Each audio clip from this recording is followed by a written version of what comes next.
Rate of breathing at rest and during exercise. जब हम exercise करते हैं तो हमारा रेट ऑफ ब्रेथिंग क्या होगा, और जब हम रेस्ट हालत में हो तो हमारा रेट ऑफ ब्रीथिंग क्या होगा। ज़ाहिर बात है, जब हम रेस्ट हालत में हो तो हमारा जो रेट ऑफ ब्रीथिंग है वो कम ही होना चाहिए, यानी नॉर्मल रेट पर होता है।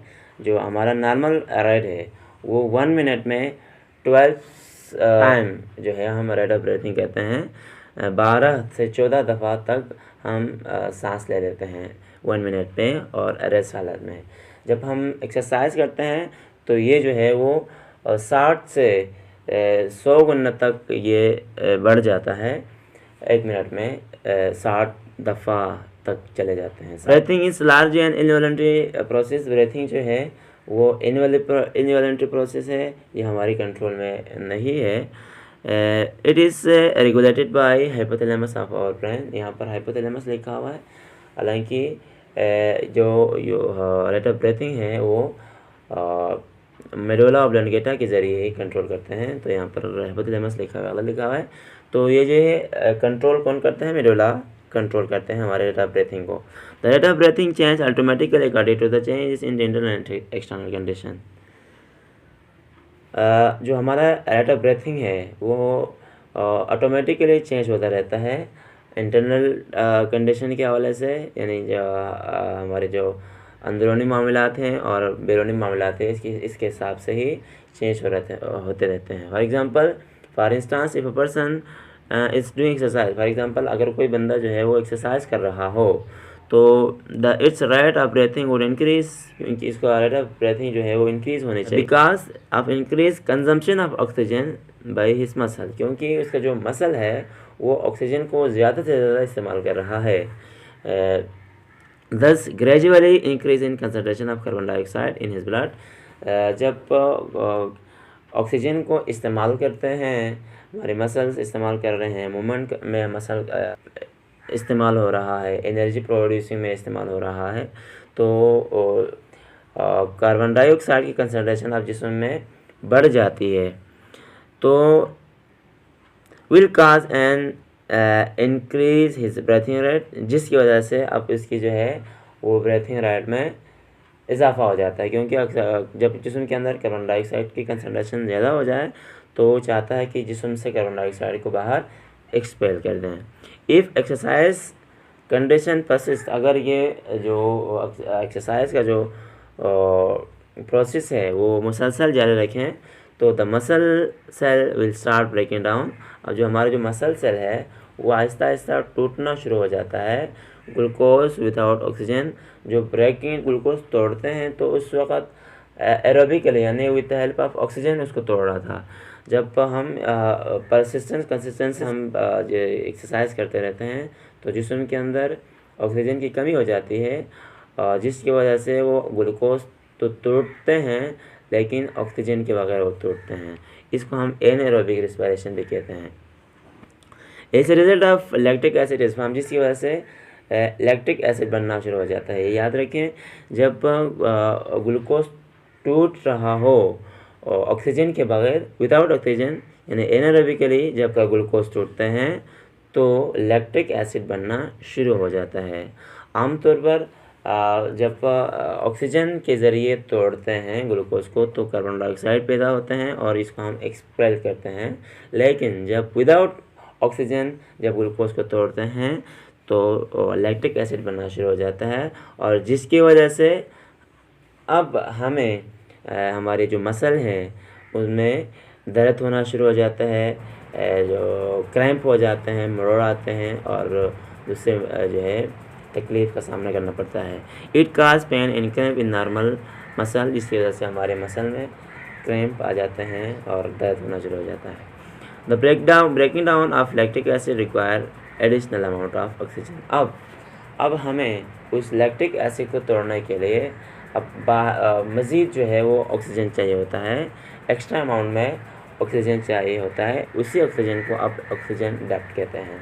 तो ऑक्सीजन डेप्थ वो अमाउंट जो कि लैक्टिक एसिड को तोड़ने के लिए एडिशनली हमें ऑक्सीजन दरकार होते हैं, उस ऑक्सीजन को ऑक्सीजन डक्ट कहते हैं। The extra amount of oxygen is obtain through deep breath. अब हम अगर हम एक्स्ट्रा अमाउंट ऑफ ऑक्सीजन लेना चाहें तो हमें डीप ब्रेथ करनी होगी, गहरी सांस लेनी होगी, तब हम जो है वो ज़्यादा से ज़्यादा ऑक्सीजन ले सकते हैं। और लैक्टिक एसिड को तोड़ना है, अगर हमें मसल पेन को ख़त्म करना है तो हमें एक्स्ट्रा अमाउंट में ऑक्सीजन जो है लेना पड़ेगा, और ताकि हमारा जो लैक्टिक एसिड वो टूट जाए तो और हमारी दर्द में कमी आ जाए, और ये हम डीप ब्रेथ के ज़रिए ही कर सकते हैं। Artificial ventilator. आर्टिफिशियल वेंटिलेटर अभी जो प्रोसेस, नेचुरल जो प्रोसेस चल रहा है, जिसके ज़रिए हम सांस ले लेते हैं, एयर पैसेजवे के ज़रिए सांस इंटर हो गया और लंग्स के अंदर से जो अलविला है उसके ज़रिए गैसेस एक्सचेंज हो गए, ये सारा प्रोसेस जो है वो नेचुरल वेंटिलेटर है। लेकिन जब हमारा जो नेचुरल वेंटिलेटर काम करना छोड़ दें तो हम एक मशीन इस्तेमाल करते हैं जिसको आर्टिफिशियल वेंटिलेटर कहते हैं। उस मशीन के ज़रिए हमारे लंग्स को उसको फंक्शनल रखते हैं, ताकि हमारा जो ब्रीथिंग है, ब्रीथिंग में जो डिफ़िकल्टी आ रही है, मुश्किलात पैदा हो रही है, उसको ख़त्म कर सके। तो machine that works like lungs, ये ऐसी मशीन है जो कि लंग्स की तरह से काम करते हैं। When patient natural breathing become difficult, जब कोई मरीज़ जो कि जिसको सांस की तकलीफ़ है, सांस लेने में दुश्वारी हो रही है, तो उसको आर्टिफिशियल वेंटिलेटर पर रखे जाते हैं। Thus this machine the oxygen rich air is directly supply to the trachea. अब इस मशीन के ज़रिए ऑक्सीजन यानी ज़्यादा अमाउंट में उस बंदे को, उस मरीज़ को दी जाती है ट्रेकिया के ज़रिए। अब ट्रेकिया के मशीन से एक ट्यूब निकलते हैं, उसको डायरेक्ट ट्रेकिया से ही कनेक्ट करते हैं, तो उस मशीन से जो ऑक्सीजन प्रोड्यूस होते हैं वो डायरेक्ट उसके ट्रेकिया में चले जाते हैं, और ट्रेकिया डायरेक्ट जो है उसको ट्रेकिया के ज़रिए लंग्स तक पहुंच जाते हैं, और लंग्स इसको जो है लंग्स से होते हुए अलविलाए तक, और उसका जो प्रोसेस है वो जारी रखता है। अच्छा, अगर हम आर्टिफिशियल वेंटिलेटर की बात करें तो आर्टिफिशियल वेंटिलेटर में सबसे पहला जो लिखा हुआ है मैकेनिकल वेंटिलेटर। इसमें क्या करते हैं, इसमें सबसे पहले एयर को कलेक्ट करते हैं, और कलेक्ट करने के बाद एक ट्यूब निकलते हैं यहाँ से। ये ट्यूब डायरेक्ट जाकर आपके जो ट्रेकिया है वहाँ से कनेक्ट करते हैं, और इस ट्रेकिया तक वो इस ऑक्सीजन को लेकर जाते हैं। दूसरा है एंडोट्रेकियल ट्यूब, जिसमें डायरेक्ट जो है जो हवा जहाँ से जो उस मशीन से जो ट्यूब निकलती है उससे डायरेक्ट पेशेंट के माउथ से होते हुए विंड पाइप तक हवा को लेकर जाते हैं। तो तीसरा है नेज़ोगैस्ट्रिक ट्यूब, एक ऐसा ट्यूब जो कि आपके नोज़ से स्टमक तक लगाए जाते हैं, जिसके ज़रिए हम इसको फीड करते हैं, खाना वगैरह दे देते हैं। चौथा है air flowing to the patient, यानी कि जो आर्टिफिशियल वेंटिलेटर है वहाँ से जब हवा जाते हैं तो वो एयर जो है वो सैचुरेटेड नहीं होता, तो उस एयर को सैचुरेटेड कर उस एयर को जो है वो मॉइस्चर किया जाता है। और लास्ट में लिखा हुआ है एक्सहेल एयर फ्लोइंग, यानी एक ऐसा जो है ट्यूब है जो कि जिसके ज़रिए आपके जिस्म के अंदर जो कार्बन डाइऑक्साइड है उसको बाहर एक्सपेल करते हैं।